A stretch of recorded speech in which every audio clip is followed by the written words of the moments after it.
மகாபெரிவாச்சரணம். தமிழ் புத்தாண்டு பிறந்து விட்டது. இந்த வருடம் புதிய வருடம் ஆரம்பிக்கிறது. இதனுடைய பெயர் என்ன? விஸ்வாவசு அப்படின்னு சொல்கிறோம். இந்த விஸ்வாவசு அப்படிங்கிறது இந்த 60 ஆண்டுகளில் ஒரு பெயர். இது எத்தனாவது ஆண்டாவது வருது அப்படின்னா 39வது ஆண்டாக வருகிறது. சரிங்க, நம்ம எல்லாருக்கும் ஒரு கேள்வி இருக்கு. அது எதுக்கு 60 ஆண்டுகள் அப்படின்னு வச்சாங்க? ஏன் அந்த எண்ணிக்கை? இதை தவிர வேற எண்ணிக்கை கூட இருந்திருக்கலாமே. 100 இருந்திருக்கலாம், 150 இருந்திருக்கலாம், 30 இருந்திருக்கலாம், ஏதாச்சும் ஒரு நம்பர் இருந்திருக்கலாமே. ஏன் இந்த எண்ணிக்கை 60 அப்படின்னு வந்துச்சுன்னா, ஏன்னா இந்த அற்புதமான கணக்குகள் நமக்கு இன்னும் புரியல இல்லையா? ஏன் அப்படின்னா அந்த காலத்தில் இப்போ நம்ம வச்சுருக்க மாதிரி லேப்டாப் கிடையாது, கம்ப்யூட்டர் கிடையாது, கூகுள் கிடையாது. இதை அப்படியே பார்த்துட்டு இது என்னன்னு சொல்லு அப்படின்னு சொல்கிறதுக்கு கால்குலேட்டர் கிடையாது. அனைத்துமே அவர்கள் கணித்து சொன்னவை. எப்படி?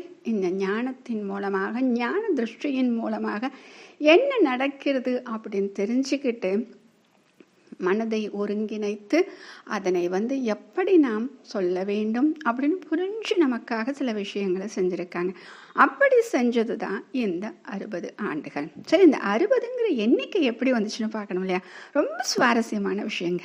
எப்போ நம்ம கணக்கில் படிக்கிறோம் இல்லையா, LCM, லீஸ்ட் காமன் மல்டிபிள் அப்படின்னு படிக்கிறோமே, இதை பேஸ் பண்ணி தாங்க இந்த கணக்கே வந்திருக்கு. நமக்கே ஆச்சரியமாக இருக்கும்ல. அப்போ இந்த LCMலாம் அப்போவே இருந்திருக்கா அப்படின்னா கண்டிப்பாக இருந்திருக்கு. பெயர் வேணுமா வேற மாதிரி இருந்திருக்கலாம், ஆனால் இந்த கணிதம் அனைத்துமே அப்பொழுது இருந்தது தான். அதனால தானங்க சொல்கிறாங்க, சமஸ்கிருதத்தில் அத்தனையுமே இருக்குது. இன்னைக்கு செய்யக்கூடிய இந்த ராக்கெட் ஆகட்டும், எத்தனை பெரிய ஏவுகணை ஆகட்டும், அதற்கு எல்லாம் சூத்திரங்கள் அதற்குள் பொதிந்து இருக்கின்றன. அத்தனையும் ஒளித்து வைக்கப்பட்டிருக்கின்றன. எப்பொழுது இது நமக்கு தேவைப்படுமோ கண்டிப்பாக அப்பொழுது நமக்கு அது புலப்படும். அதற்கு அழகாக நம்முடைய குரு வழி காண்பிப்பார் அப்படின்னு தான் சொல்லுவாங்க. சரி, இப்போ இந்த லீஸ்ட் காமன் மல்டிபிள் அப்படிங்கிறது நம்ம எப்பயோ கணக்கு படித்தோம், கொஞ்சம் மறந்துருச்சு அப்படின்னு நமக்கு தோணும் இல்லையா? ஒரு சின்ன உதாரணம் சொல்லி பார்க்கலாமா? ஒரு 2 எண்கள் வச்சுருக்கோம், ஒரு 5, ஒரு 6, இல்லை வேறு ஏதாச்சும் ஒரு எண்கள் எடுத்துக்கோங்க. இப்போ நான் எடுத்துருக்கிறது 2 எண்கள் 5, 6 அப்படின்னு சொல்லிட்டு, இப்போ இதுக்கு LCM எப்படிங்க கண்டுபிடிக்கணும் அப்படின்னு நமக்கு தோணும். ஸ்கூலில் படித்தது கொஞ்சம் மறந்து போச்சேன்னு தோணிக்கிட்டே இருக்கு இல்லையா? ஒரு சின்ன உதாரணம். இப்போ 5வது வாய்ப்பாடு நம்ம சொல்லிக்கிட்டே வரோம், 6வது வாய்ப்பாடுன்னு சொல்லிக்கிட்டே வரோம். இதில் பார்த்தீங்கன்னா இந்த வாய்ப்பாடில் ஏதோ ஒரு நம்பர் மட்டும் 2லேயுமே பொதுவாக இருக்குங்க. அப்படி பார்த்தீங்கன்னா இதில் எந்த நம்பர் பொதுவாக இருக்கும் அப்படின்னு பார்த்தீங்கன்னா 30 அப்படின்னு வரும். சரி, இப்போ இதை எதுக்கு அவங்க உபயோகப்படுத்தினாங்க இந்த LCM அப்படிங்கிறது? இப்போ உதாரணத்துக்கு இந்த நம்பர் சொல்லியிருக்கோம். இப்போ இந்த உதாரணத்துக்கு சொன்ன இந்த விஷயத்தை ஞாபகம் வச்சுக்கிட்டு இந்த LCM தான் இந்த 60 ஆண்டுகள் அப்படிங்கிறதுக்கு கணக்கு பண்ணுறதுக்கு அவங்க உபயோகப்படுத்தியிருக்காங்க. சரி, எதற்காக இப்படி கணக்கிட வேண்டும்?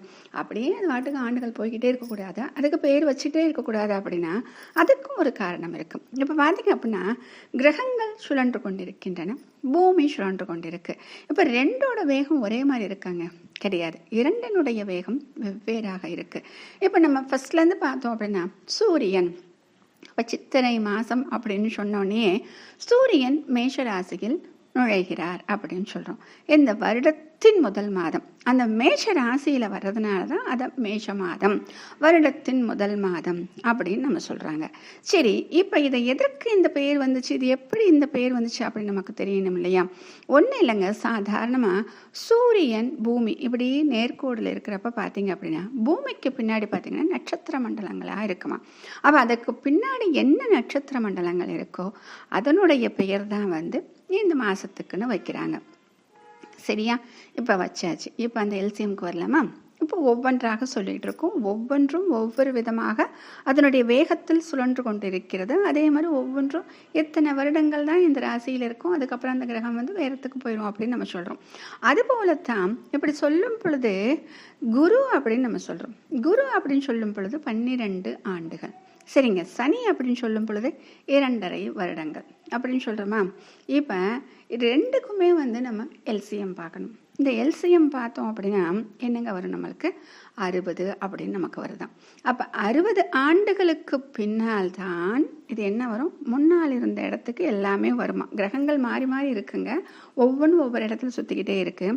இந்த 60 ஆண்டுகள் முடிஞ்சிருச்சு, 61 ஆரம்பிக்குது அப்படின்னா என்ன ஆகும் அப்படின்னா, முதல்ல ஸ்டார்ட் பண்ணுறப்ப எந்த இடத்துல எந்தெந்த கோள்கள் இருந்ததோ இப்போ அந்தந்த இடத்துக்கு வர ஆரம்பிச்சிச்சுங்க. நம்ம சொல்கிறோம் இல்லையா, ரிலேட்டிவ் பொசிஷன், அது அப்படியே ரீசெட் ஆகி ஒரு இடத்துக்கு வருதுன்னு சொல்கிறோம் இல்லையா, அப்படி வருது அப்படின்னு சொல்கிறாங்க.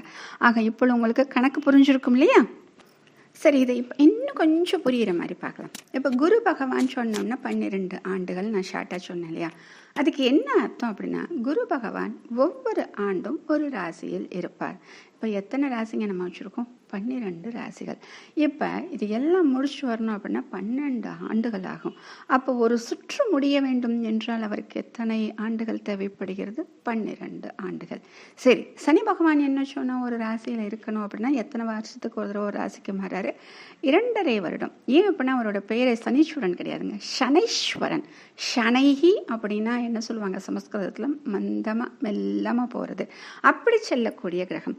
அப்படி அவர் போகிறார் அப்படின்னா அவர் சுற்றி வர்றதுக்கு எத்தனை வருஷங்க ஆகும்? 30 வருஷம் ஆகும். இப்போ நம்ம சொன்ன எல்சிஎம் இங்கே தாங்க வேலை பார்க்குது. இப்போ 12 இந்த 30, இந்த ரெண்டுக்கும் எல்சிஎம் அப்படின்னு பார்த்தா 60. எப்படிங்கன்னு கேட்குறீங்களா? 12 5 60, 32 60 வந்துருச்சா? அப்போ அதனால தான் இந்த 60 ஆண்டுகள் நம்ம சொன்னோம் இல்லையா, 60 ஆண்டுகள் முடிந்து விட்டால் என்ன ஆகுதுன்னு சொன்னோம்? அப்படி ரீசெட் ஆகுதுன்னு சொன்னோமா, எல்லாம் அதனோட இடத்திற்கு வந்து சேருகின்றன. அதனால தான் 60 அப்படிங்கிற ஒரு கணக்கு வச்சுருக்காங்க. எவ்வளவு அற்புதமான கணிதம்! அந்த கணிதத்தை வந்து எவ்வளவு அழகாக நமக்கு சொல்லி கொடுத்துருக்காங்க பாருங்க. இத்தனை விஷயங்கள் இருக்குது. இது எல்லாம் எதுக்குள்ளங்க இருக்குது? பஞ்சாங்கம் அப்படிங்கிற அதுக்குள்ளே போனீங்க அப்படின்னா இத்தனை விஷயங்கள் அவங்க சொல்லியிருக்கிறது நமக்கு புரியும். அப்போல்லாம் பார்த்து எப்படி சொல்லியிருக்காங்க, அமாவாசை, பௌர்ணமி, எப்போ கிரகணம் வருது, எப்போ சூரிய கிரகணம், எப்போ சந்திர கிரகணம் முதற்கொண்டு அத்தனையும் தெளிவாக சொல்கிறாங்க இல்லையா? இதுதான் கணிதம். இந்த கணிதத்தை வச்சு தான் நம்ம வந்து இன்னும் மேலே மேலே போயிட்டுருக்கோம். ஆனால் நம்மிடம் இருக்கக்கூடிய இந்த கணிதத்தை நம்ம தெரிஞ்சுக்காமல் இருக்கிறதுனால தான் இதில் சொல்லக்கூடிய எண்களாகட்டும், இதில் சொல்லக்கூடிய வார்த்தைகளாகட்டும், அதில் வந்து இன்னும் நம்ம நம்பிக்கையே வைக்காமல் ஏதோ சொல்கிறாங்க, அதெல்லாம் நம்ம நம்ப வேண்டியது கிடையாதுன்னு ஒரு எண்ணத்துக்கு நம்ம வந்துட்டோம். அப்படி கிடையாது. ஒவ்வொன்றுக்கும் ஒரு பொருள் உண்டு. அதை என்ன தெரிஞ்சுக்க நம்ம முயற்சி பண்ணிட்டோம் அப்படின்னா கண்டிப்பாக அந்த ரகசியங்களினுடைய பொருள் நமக்கு கிடைக்கும். ஏன் அப்படின்னா ஒவ்வொன்றும் ஒரு பெரிய பெரிய தெய்வ ரகசியங்கள். அந்த ரகசியங்களை நமக்காக அள்ளி கொடுத்து விட்டு சென்றிருக்கிறார்கள் நம்முடைய முன்னோர்கள், மகான்கள், ரிஷிகள். இதையெல்லாம் பத்திரமா பாதுகாத்து நம்முடைய அடுத்த தலைமுறைக்கும் கொண்டு சேர்க்க வேண்டியது நம்முடைய பொறுப்பு. ஆக இதை நம்ம கேட்ட உடனே நம்ம என்ன பண்ணோம் அப்படின்னா நம்ம வீட்டில் இருக்கக்கூடிய குழந்தைங்களுக்கு இதை பற்றி நம்ம சொல்லணும். ஏன் அப்படின்னா நம்ம நினைக்கிறோம் இந்த எல்சிஎம் அப்படிங்கிறது வந்து இது கணக்கில் வருது, இது எதுக்கு உபயோகப்படுதுன்னு தெரியலன்னு நம்ம நினைக்கிறோம் இல்லையா? இது போல் தான் நம்ம உபயோகப்படுத்துகிறோம். இந்த கணிதம் தாங்க அந்த மேலே போகக்கூடிய ராக்கெட்டுக்கு முதற்கொண்டு அந்த கணிதம் தாங்க தேவைப்படுது. இதையெல்லாம் உபயோகப்படுத்தி நம்ம பண்ணுறோம். ஆக நாம் படிக்கக்கூடிய ஒவ்வொரு விஷயங்களும் அந்த புத்தகத்தில் கொடுக்கப்பட்ட கேள்விக்கு மட்டும் விடைகள் கிடையாது. நம்முடைய வாழ்க்கையோடு பின்னி பிணைந்த உலக விஷயங்களாக இருக்கின்றன. நம்முடைய வாழ்க்கைக்கு பொருள் தரக்கூடியவையாக இருக்கின்றன. ஆக எந்த ஒரு விஷயத்தை நாம் படித்தாலும் அதை இப்படி தொடர்பு படுத்தி பார்த்து விட்டால் இதில் இருக்கக்கூடிய அர்த்தம் நமக்கு புரியும். அதை வந்து எப்படி உபயோகப்படுத்திருக்காங்க தெரிஞ்சுக்கிட்டு இதை இப்படியும் உபயோகப்படுத்தலாம் அப்படின்னு சொல்லிட்டு அடுத்தவர்களுக்கு சொல்லும் பொழுது நம்முடைய கலாச்சாரத்தில் எவ்வளவு விஷயங்கள் அர்த்தமுள்ளவையாக இருக்கின்றன நம்ம தெரிஞ்சதுக்கப்புறம் அதுக்கப்புறம் இதில் சொல்லப்பட்ட எந்த ஒரு விஷயத்தையுமே அர்த்தம் இல்லாதது அப்படின்னு சொல்லிட்டு நம்ம ஒதுக்கி வைக்கவே மாட்டோம். அத்தனையும் அர்த்தம் பொதிந்தவை. மகா பெரியவா சரணம்.